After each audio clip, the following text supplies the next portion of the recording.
There is no release or salvation from evil, except through the attainment of the highest virtue and wisdom. A quote from Socrates, just hours before his execution.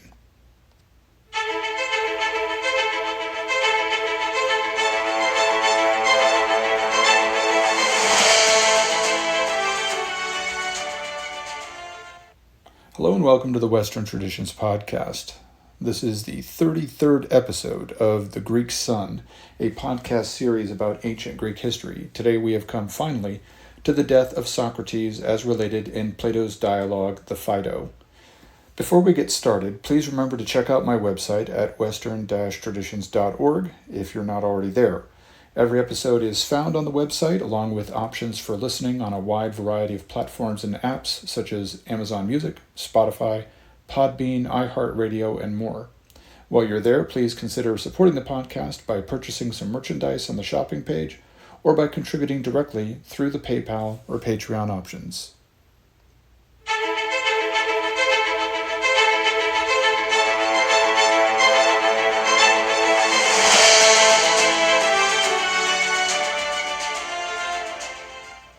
Phaedo is the name of the narrator in this eponymous dialogue. Now, about the pronunciation, I have throughout my life mostly called this the Phaedo. I've heard other people call it the Phaedo. In fact, Google Translate will tell you that. I did hear a distinguished college professor call it the Phaedo, and the more I looked into it, that really is the appropriate pronunciation, coming from the Latin end anyway, when you see an A-E like that, P-H-A-E-D-O. So I'm going to go with Phaedo, even though it makes me think of a dog from a Tom and Jerry cartoon. But anyway, this dialogue is not presented in the same form as a lot of Plato's other dialogues, where the names of the speakers are in the margins, sort of like you're reading a play. Instead, the whole thing is told in recollection. Phaedo, the narrator, is speaking to Socrates, another follower of Socrates, about the final days of the philosopher's life. The great philosopher has been charged and convicted with impiety, if you remember from my last podcast about the Crito, essentially with corrupting the youth of Athens. Along the way, Socrates has had several options to avoid death, such as by pleading guilty in exchange for a lesser penalty. He's also had the option of exile offered, as well as the possibility of bribing the guards and escaping, now that he is actually being held in detention. And this last, the escape, is not so dangerous or out there as it might sound. One gets the idea here that the politicians would have been glad for Socrates to just leave. They probably would have made it easy for him. They were in the situation that all such authorities fear. Allowing Socrates to go on speaking freely would have undermined their authority, but executing him might make him a martyr and a hero. Better for everyone involved for him to just flee the city and continue preaching his newfangled ideas somewhere else while the authorities continue to manage the affairs of the Athenian state. But Socrates, for reasons described in the dialogue named after his friend Crito, has chosen death. He's an old man, about 70, with a young child and 2 older sons. He has no desire to go traipsing about the world, hoping that some other city would permit him to speak. And it is clear he loves the city of Athens, the home he has never left except on military duty. He loves it so much that he is willing to accept gracefully and without complaint her sentence of death. Phaedo, speaking to his friend Socrates in the Peloponnesian town of Phlius, explains why Socrates was not executed right after the trial, but instead was sent to wait several days in prison, due to a celebration involving the ship of Theseus, which had just begun when Socrates was sentenced to death. The ship, every year, made a journey from Athens to Delos and back to commemorate the adventures of Theseus. Such festivals could not be polluted under ordinary circumstances with public executions. Phaedo also describes Socrates and a circle of friends, including friends such as Crito and Cebes and Simmias, and the narrator himself, sitting in the prison. Curiously, the circle here does not include Plato, who composed the dialogue, because he was apparently ill at the time. Now, the setting of this recollection is oddly charming, though it involves a prison. Socrates is initially with his friends and his wife and their small child. It is now known that this is to be the last day of his life, since the sacred ship of the festival has arrived at Athens and the celebration is over. When Socrates' wife becomes hysterical with grief in one passage early on in the dialogue, Socrates has her led away, and the dialogue with his friends, his last opportunity to teach, now truly begins. A little later, as the dialogue is just getting underway, Crito, one of Socrates' friends whom we met in the last dialogue, relates how the jailer had said that a man about to be executed with the poisoned hemlock, as will be done here, that such a man should avoid talking a great deal before drinking the poison because it interferes with the action of the drug and sometimes causes it to be necessary to drink more poison to finish the job. This is too much for the normally placid Socrates, who certainly doesn't like being told to shut up. Let the jailer mind his own business and be prepared to give the poison twice or even thrice if necessary, he says. It's easy to imagine oneself sitting there with them all. This is so well written. I mean, you can imagine sunlight, the last sunlight Socrates will ever see perhaps, streaming in through a window, or hear the child babbling, hear friends chatting with one another, laughing at Socrates' rebuke of the jailer.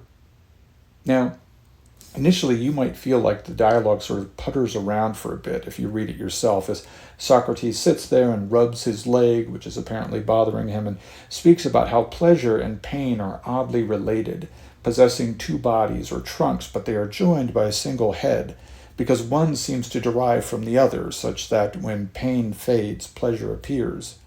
But Socrates' brief divergence into this matter is really preface, though, to something important that underlies the entire dialogue. Socrates wishes us to share with his beloved friends his own confidence that death takes a man, especially a good or a wise man, to a better place. And one of his arguments in favor of this idea will be, later on, that all things which possess opposites are generated by those opposites. But a little more on that later. Now, Socrates makes a brief remark about how death is to be appreciated, but also declares that suicide is wrong, as the friends of Socrates usually do whenever he makes one of these pronouncements. They ask for an explanation. Why is suicide wrong? Socrates brings up, not for the only time in this dialogue, quote-unquote, an ancient doctrine. He's going to refer to multiple ancient doctrines here.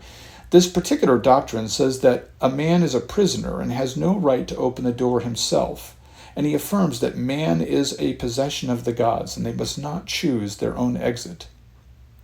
Nevertheless, he reassures his friends that he is not afraid, that he is happy about finally reaching death, and that they should share his happiness, and that all philosophers should share his happiness about concluding their mortality.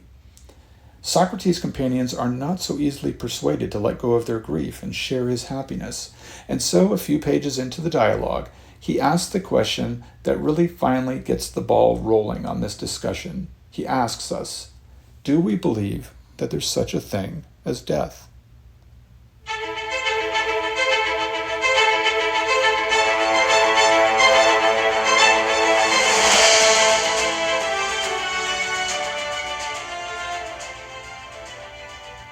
Do you believe that there is such a thing as death?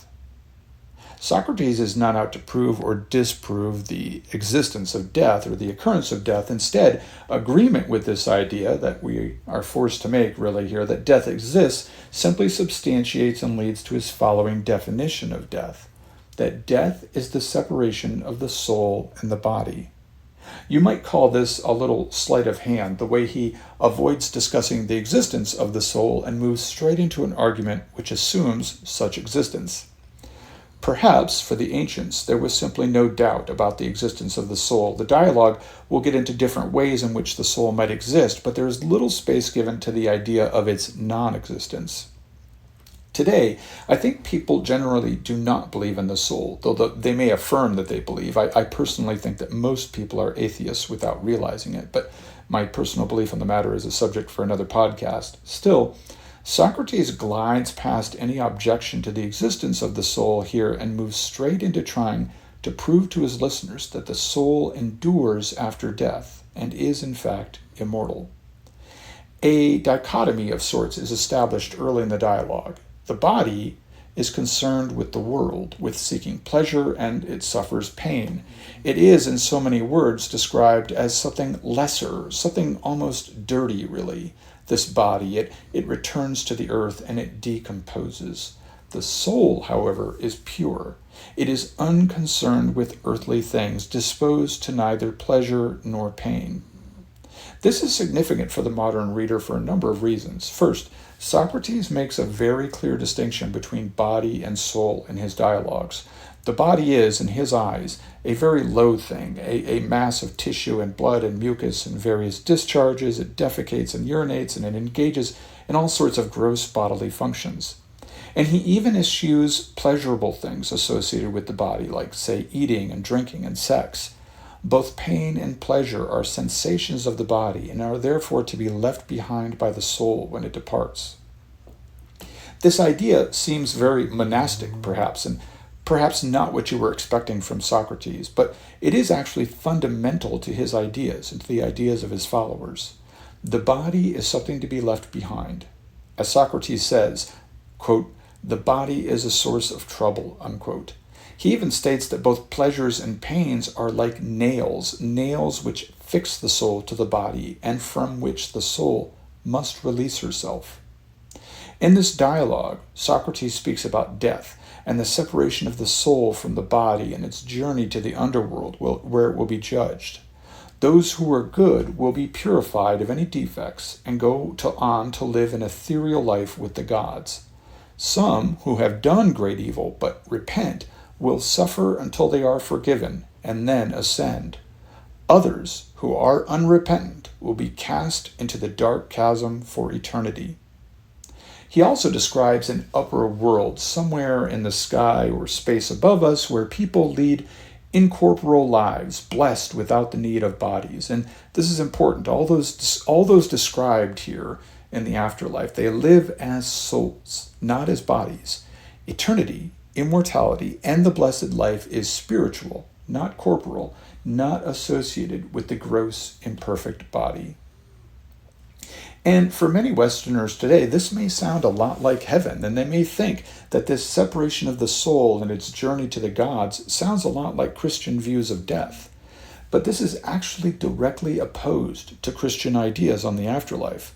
The views expressed by Socrates here in the dialogue are actually much more like Eastern religions, such as Buddhism in particular. In fact, Socrates' remarks here about leaving behind both the pleasures and the pains of the body actually sound a lot like the Buddhist idea of our earthly existence as this burning house from which we must escape.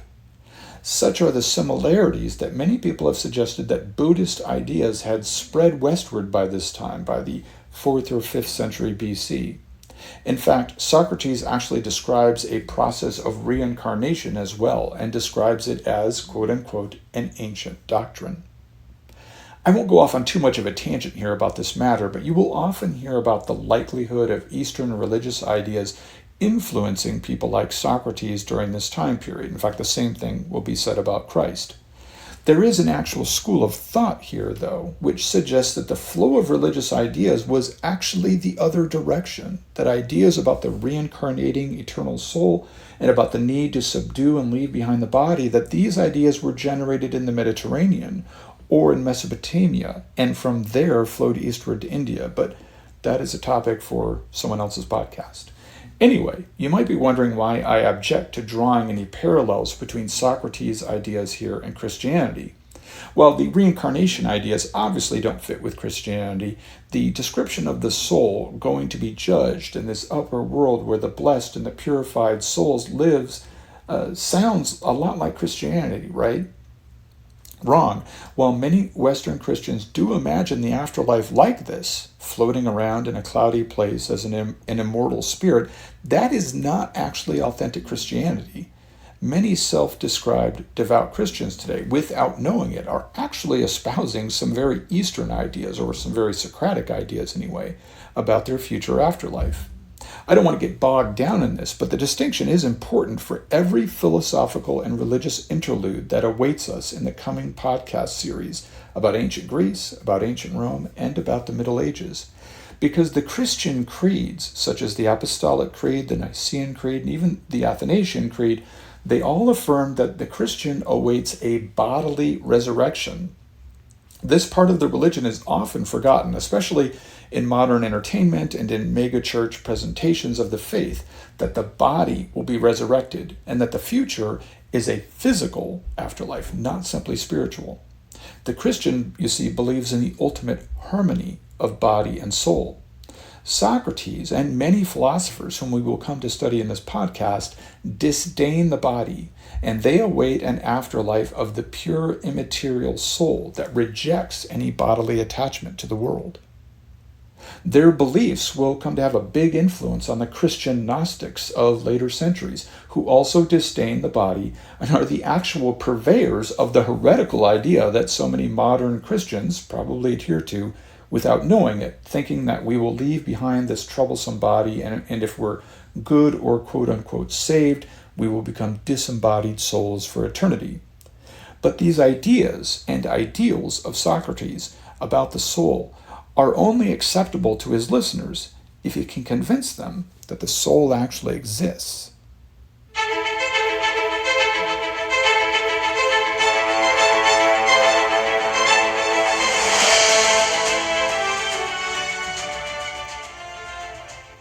That last statement of mine is better said in the following manner. Socrates must convince his listeners, his followers, that the soul endures, because his friends, and we can presume most Greeks in general, seem to accept that the soul exists. As Socrates describes in the dialogues, it seems to be a given among them all, fundamental to their ideas about existence, that something, or some who, animates and guides the movements of the body and yet is also separate from the body. But when it comes to discussing death, these followers of Socrates who are present with him on his last day, they fear that the soul also dies with the body, that the soul does indeed exist, but that it also dies when the body dies. And in this, we find essentially the same idea as believed by most atheists today. In other words, we can use this argument, this philosophical discussion about the existence, continuity, and endurance of the soul, we can use it to discuss the likelihood of an afterlife, even today when most people do not believe in a soul at all. Because both people who do not believe in souls and those who think that the soul dies with the body, they essentially imagine the same thing about death. That there is no immortality, that there is no afterlife, that we simply stop existing when we die. It doesn't really matter that one of these two groups thinks that there is a soul, because both believe that death is death, that there is no going on, and that all of Socrates' ideas about judgment, purification, and eternal life are just fairy tales. So how does Socrates try to convince us that we possess not just souls, but immortal souls, all of us, the good and the bad? His major focus for much of the dialogue is on opposites, the way that opposites generate one another. Remember how he made that seemingly passing remark about pain and pleasure having two bodies but one head? We come back to the idea in the dialogue, the idea that opposites are not just related, but they actually generate one another. Something becomes less hot by becoming cold, and vice versa. As pain fades, pleasure appears. Sleep leads to wakefulness, and then wakefulness leads to sleep. And things which are alive die, and things which are dead come to life. Now, that last may sound presumptuous, that the dead come to life in a sense, but this is essentially scientifically true. We would even agree with this today. Life is generated by dead matter, or it springs out of dead matter. When a body dies, immediately there are processes begun which generate new life. Microbes and bacteria and then plant life feed on the body and grow from it.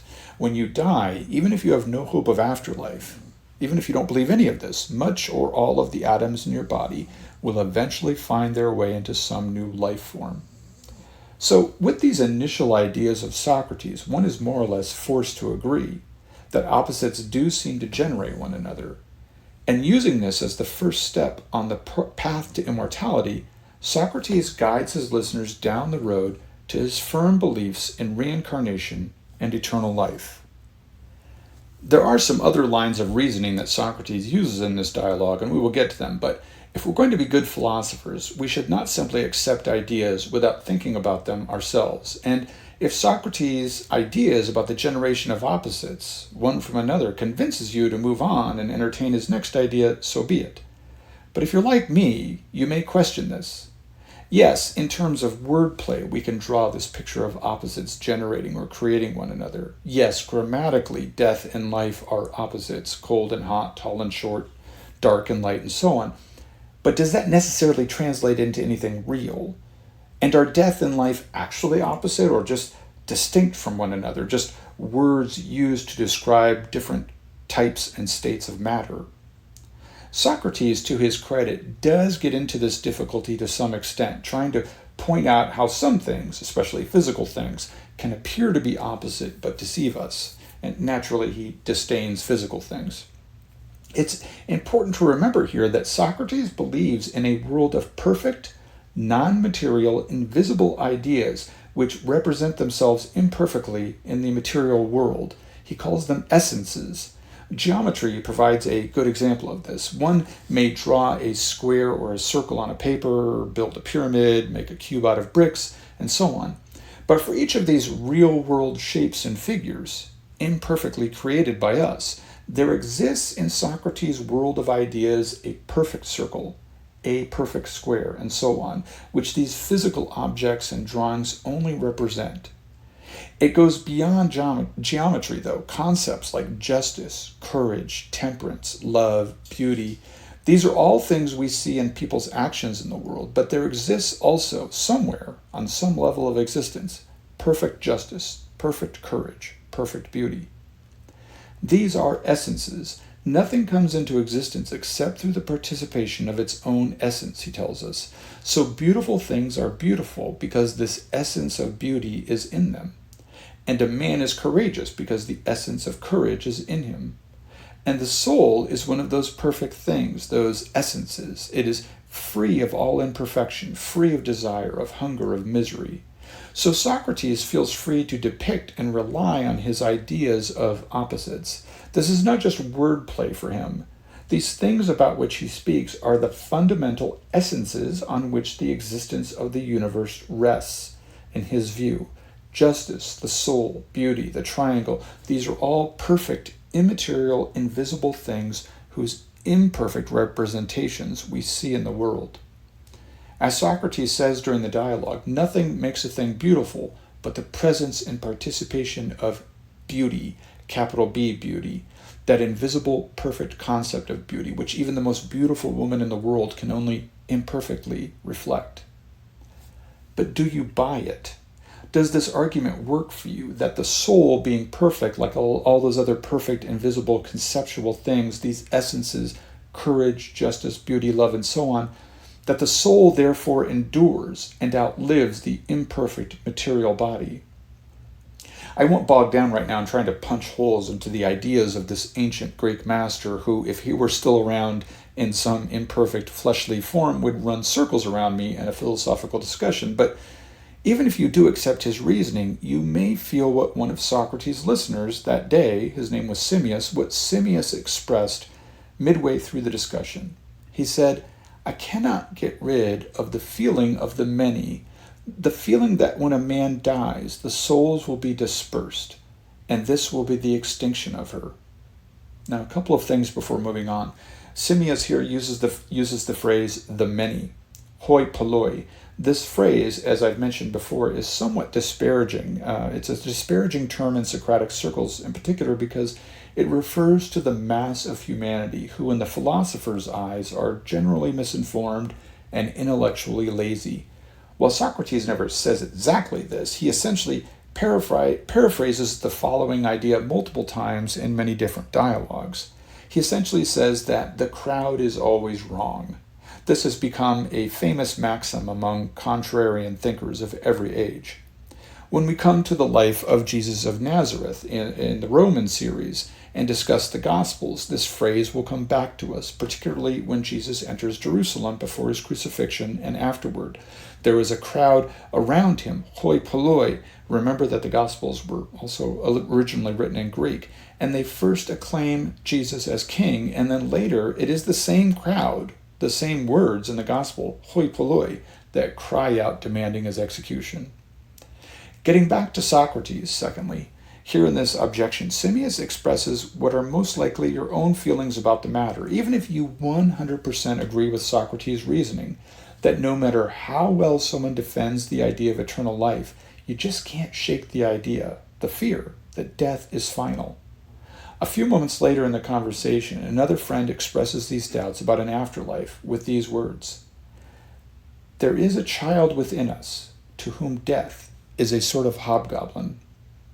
Thus, no matter how a philosopher or a religious leader might assure us and try to convince us of eternal life, we will continue to fear death, not simply due to the pains that might be associated with it, but more importantly, due to the possibility, the likelihood, that it is really the end.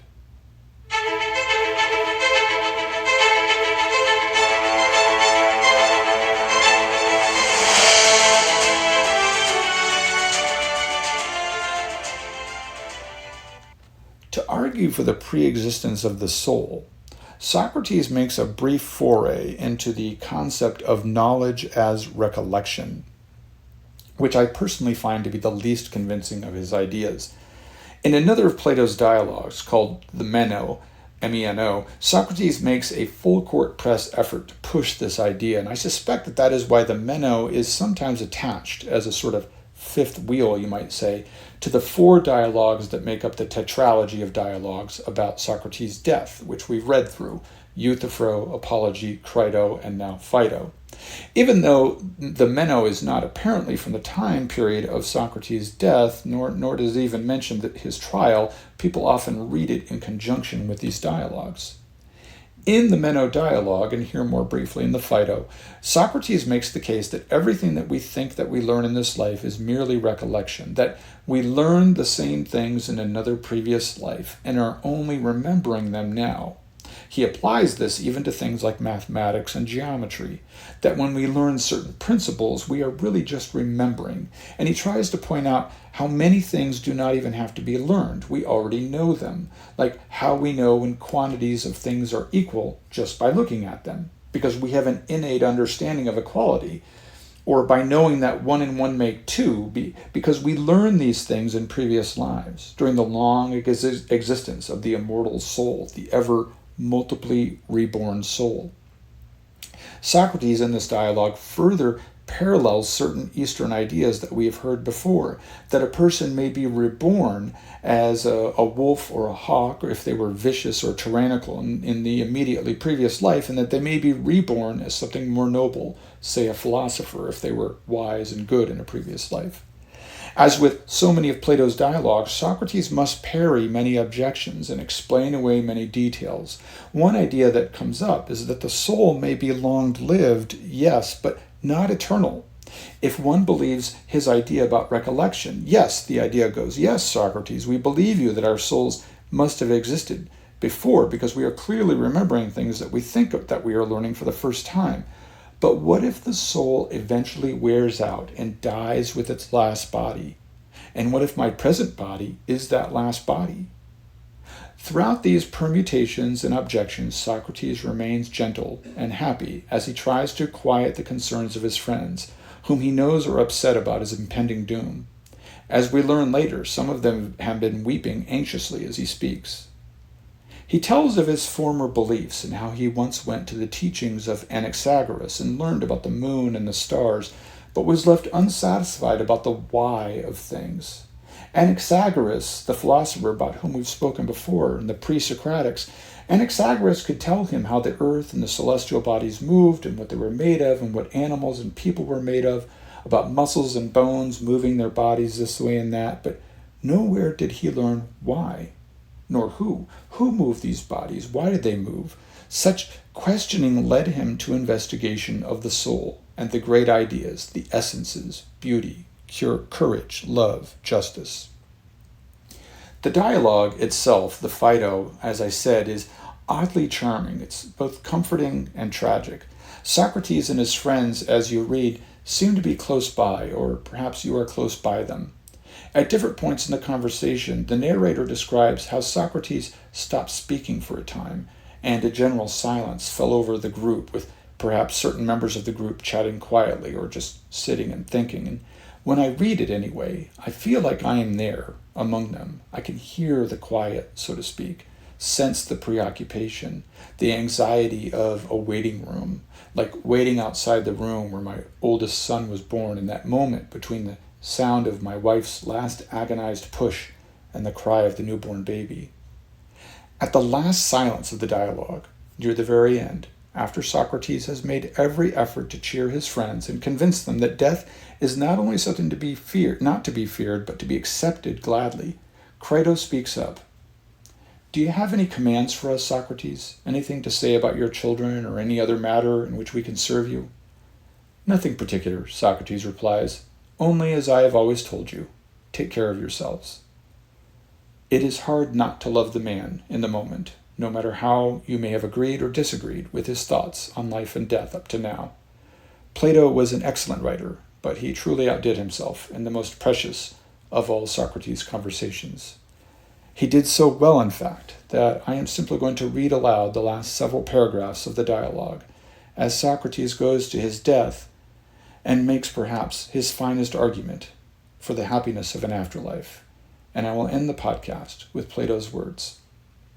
And do forgive me if I struggle against grief as I read them.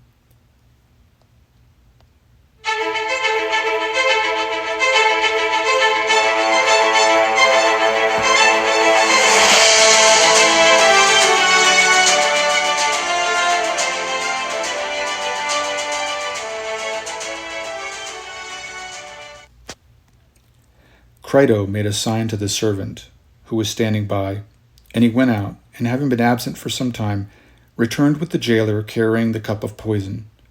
Socrates said, You, my good friend, who are experienced in these matters, shall give me directions how I am to proceed. The man answered, You have only to walk about until your legs are heavy, and then to lie down, and the poison will act. At the same time he handed the cup to Socrates, who in the easiest and gentlest manner, without the least fear or change of color or feature, looking at the man with all his eyes, as his manner was, took the cup and said, What do you say about making a libation out of this cup to any god? May I or may I not? The man answered, We only prepare, Socrates, just so much as we deem enough. I understand, he said, but I may and must ask the gods to prosper my journey from this to the other world, even so, and so be it, according to my prayer. Then, raising the cup to his lips, quite readily and cheerfully he drank off the poison. And hitherto most of us had been able to control our sorrow, but now when we saw him drinking, and saw that he too had finished the draught, we could no longer forbear, and in spite of myself, my own tears were flowing fast, so that I covered my face and wept, not for him, but at the thought of my own calamity and having to part from such a friend. Nor was I the first, for Crito, when he found himself unable to restrain his tears, had got up, and I followed, and at that moment Apollodorus, who had been weeping all the time, broke out in a loud and passionate cry, which made cowards of us all. Socrates alone retained his calmness. What is this strange outcry? He said. I sent away the women mainly in order that they might not misbehave in this way, for I have been told that a man should die in peace. Be quiet then, and have patience. When we heard his words, we were ashamed, and refrained our tears. And he walked about, until, as he said, his legs began to fail, and then he lay on his back, according to the directions, and the man who gave him the poison now and then looked at his feet and legs. And after a while he pressed his feet hard, and asked him if he could feel, and he said, No. And then his leg, and so upwards, and showed us that he was cold and stiff. And then he felt them himself, and said, When the poison reaches the heart, that will be the end. He was beginning to grow cold about the groin when he uncovered his face, for he had covered himself up. And he said, these were his last words, he said, Crito, I owe a cock to Asclepius. Will you remember to pay the debt? The debt shall be paid, said Crito. Is there anything else? There was no answer to this question, but in a minute or two a movement was heard, and the attendants uncovered him. His eyes were set, and Crito closed his eyes and mouth. Such was the end of our friend, concerning whom I may truly say that of all the men of his time whom I have known, he was the wisest and justest and best.